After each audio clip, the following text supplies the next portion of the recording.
Good morning, Mario, and good morning, Switch fans. Smell the beanpole, inhale the shroom, digest the radish, and let's bring the news to your room. What are we talking about today? Well, a deluge of big third-party hitters hitting Nintendo Switch later this year to help lift up the system as it starts to sunset. Maybe in its final months, final year, who knows? But what are these big third-party games and who are they from? That's what we're diving into. What's going on, everybody? It's Zach from SwitchForce. Hope you're doing fantastic. And we've got some other Nintendo news, including one you might find super interesting. Let's start with that one. All right, Nintendo posted a very odd Canadian tweet. And like, this is the most Canadian tweet you could be. No shade to my Canadian viewers. Love y'all. It's mom and dad's time to shine when it comes to Mario Kart 8 Deluxe. Can you show off your skills at family game night, or will you be the one to fall behind? Psst. More courses are coming to the Mario Kart 8 Deluxe Booster Course Pass soon. Wave 5. Now this is exciting for a couple of reasons. One, the waves have all been great. Two, Wave 4 introduced a new character, and we had hints of more new characters, so Wave 5 will be bringing another new character, and there's been plenty of speculation on who that will be, where it'll be from. Probably somebody like Wiggler, maybe Nabbit, possibly Diddy Kong if they want to be super sick. Anyhow, new courses. And what's also interesting about this is Nintendo loves to highlight the Mario Kart 8 booster course waves in their Nintendo Directs. They usually get a segment and then they say the release date is barada. Maybe this is Nintendo's only hint that a Direct is in fact going to be coming earlier in this summer rather than later. I don't know how the Canadians operate, how their calendar works, but if it was me, I would not be teasing more courses unless that was like a couple weeks away. If this is like August, I don't think you tease that. So to me, it sounds like the Mario Kart 8 Deluxe Booster Course Pass Wave 5 is a June release. They don't have to have a Direct, but it could be interesting timing. And I don't know, it betrays what they said before about mid-June being not the right time for their plans, but they clearly have plans. Clearly are working on things, and it's not just yesterday's fist bump. Now then, Mario Kart is exciting, but Nintendo, they thrive on these past huge sellers. They have so many games that are going to do amazing numbers, even here in 2023, and now Zelda Tears of the Kingdom is added to that list. Nintendo has explicitly stated that they will make a concerted effort to reach for the 15 million unit goal that they've set for this fiscal year. It seems unlikely when you have a game out there, which is Pikmin 4 on July 20th, but there's got to be more. And we talked and focused on the Nintendo side of things, what Nintendo can bring to the table, what games they're hiding, what games they're working on, but maybe there's a push from third parties as well. I personally feel like we've never got a true full-on third-party push, but this isn't about me. This is about Famitsu. Famitsu is one of the most popular Japanese gaming magazines and sources, and they have stated in their latest issue that they think Nintendo has promising third-party titles scheduled to release. All right, this comes from them talking about sort of the state of Nintendo, and apparently they were very spot on last year. So they are to be trusted, I guess, in this way. This isn't like an insider. This is like a much more of an official report. They say in addition to Nintendo, like what Nintendo's making, a number of promising titles are scheduled for release from third parties. Another strength of the Nintendo Switch is that not only new titles, but also older titles are still selling well.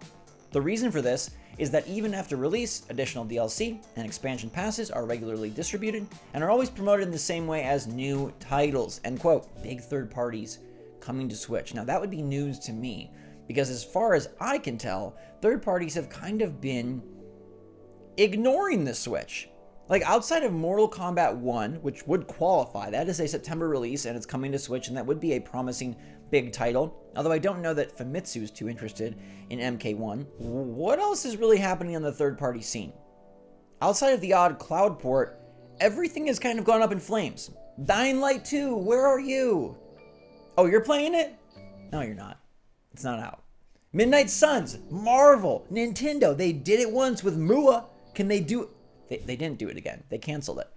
Hogwarts Legacy, there's no magic in the air.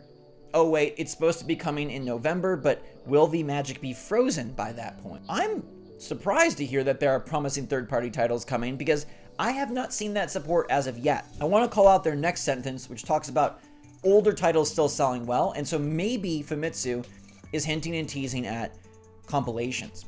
at re-releases. And I'm thinking about what the heck could come to Nintendo Switch, and there's a number of candidates.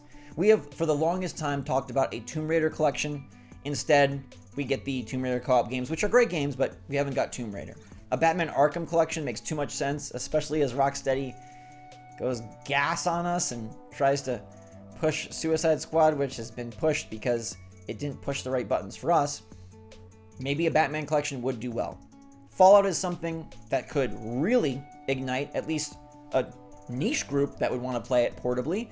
And Bethesda, Microsoft, they've loaned things out to Nintendo before. We've got Ori on the platform. We got Cuphead, of course. We have the Minecraft suite of games. Outside of that, though, what really could make a dent for Nintendo Switch in 2023? I don't know that the novelty of releasing an old classic on Switch in 2023 is really going to move the needle.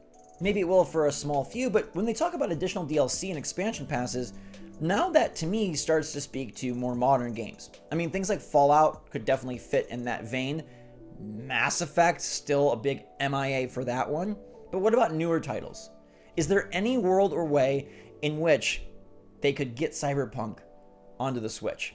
CD Projekt Red put a lot of effort and got a ton of reward out of Witcher 3 on Switch, both critically and from consumers.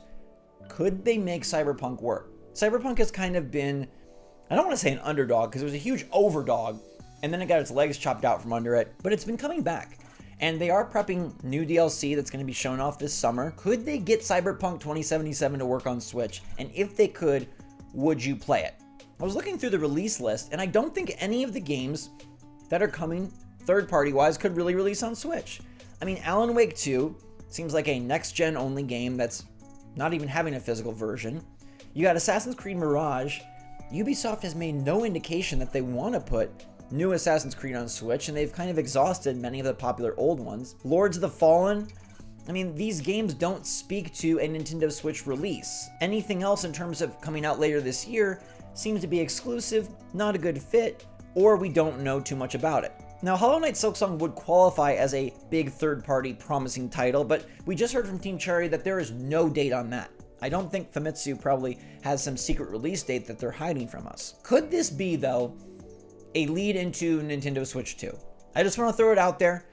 Could these promising third-party games be prepping for another Nintendo Switch? They say scheduled for release, and I'm just assuming they're talking about later this year.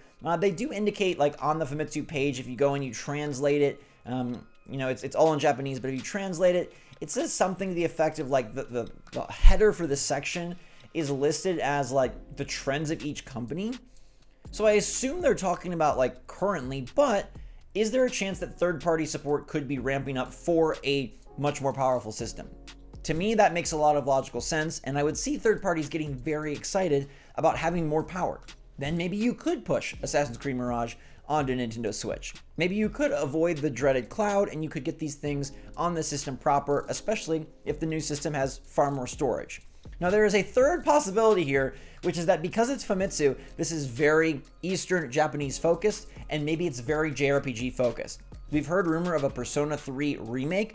That definitely could hit Nintendo Switch. Maybe they're finally ready to bring Yakuza to Nintendo Switch. I don't think that really moves the needle, but I know some people would be thrilled to have those games on the go. There's probably a plethora of other JRPGs that could come to Switch. Throw Blue Dragon on the Switch. What's the one with the music? It's got the music. This music game. I think it was on PS3? I don't think it ever came to Nintendo, but stuff like that. I'm talking about like Tales games and Dragon Quest. We know they're always popping up on Nintendo Switch, and perhaps Famitsu is talking there. But when they say promising and when they kind of indicate that this is a bigger deal, I don't think that they are just staying in their niche sort of JRPG lane. I think they would be moving into much more like large scale, and like they said, games that have DLC, games that have expansion packs. And that does speak to something like a more Western RPG, like an Assassin's Creed, like a Cyberpunk. Batman, kind of? I can't really think of what else they would be able to grab, what else could run on this system. And so you have to consider the Nintendo Switch 2 angle, which is that third parties have been sort of out of Nintendo's game lately. For how much the Switch is selling, you'd think there'd be more third-party push, and there just isn't. I do wonder if these third parties are holding back or at least working hard on dev kits for Nintendo Switch 2, and that is where we will see another massive spray of third-party titles. If the Switch 2 is backwards compatible as intended, that would create some interesting controversy, as those games would probably not be playable on the current Switch. But what do you think could come to Nintendo Switch that would qualify as promising third-party titles that help Nintendo move the needle? Is it a collection of Fallout or Batman? Is it something like, hey, securing more cloud versions? I sure don't think so, but maybe you do. Could this be about Nintendo Switch 2, or are there other games you think Nintendo could grab hold to and pump out, like Genshin Impact, I guess? That sort of fits the bill of a lot of DLC, a lot of expansions, a lot of money to be made from microtransactions, but it's definitely not the kind of game that I'm super eager to see, and I don't know that that helps the Switch move 15 million units. How are they going to get to 15 million? They better have games. First party, third party, indie, they better have games. Let me know what you think in the comments down below, everybody, and until next time, thanks so much for watching. SwitchForce out.